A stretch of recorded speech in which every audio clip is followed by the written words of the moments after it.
Bienvenue dans cet épisode du Cybervigilant.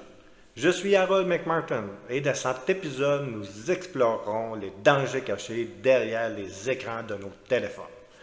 Aujourd'hui, nous allons parler d'une menace cybernétique qui prend d'assaut les utilisateurs de Facebook en utilisant des publicités trompeuses pour voler leurs informations personnelles et financières.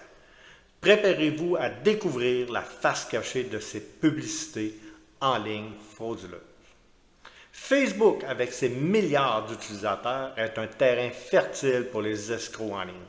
Récemment, une campagne de fraude sophistiquée, baptisée Eriakos, a été mise à jour par les autorités. Cette opération utilise des publicités Facebook pour rediriger les utilisateurs vers de faux sites web qui volent leurs informations de carte de crédit.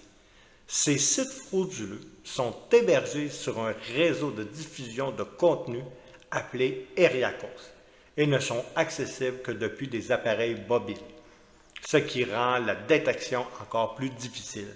Les fraudeurs derrière Eriakos ont créé un réseau impressionnant de plus de 600 sites web frauduleux. Leur objectif? Attirer les utilisateurs via des publicités attrayantes, souvent basées sur des remises à durée limitée, qui créent un sentiment d'urgence.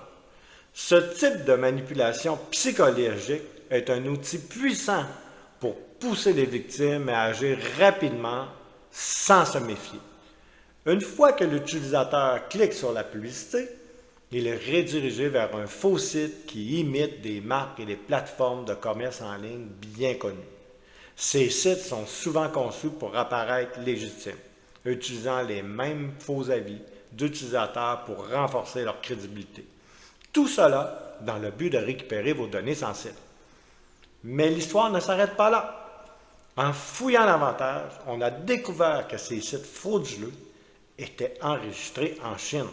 Ce détail suggère que les cybercriminels derrière ces opérations sont basés en Asie et utilisent des entreprises fictives pour gérer les comptes marchands frauduleux associés. Ce type de fraude n'est pas nouveau.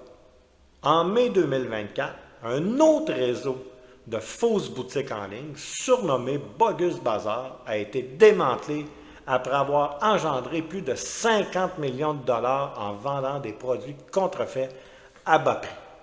Cela montre à quel point ces escroqueries sont lucratives et bien organisées. Le malvertising ou publicité malveillante est une autre méthode employée par les cybercriminels pour infecter les appareils des utilisateurs.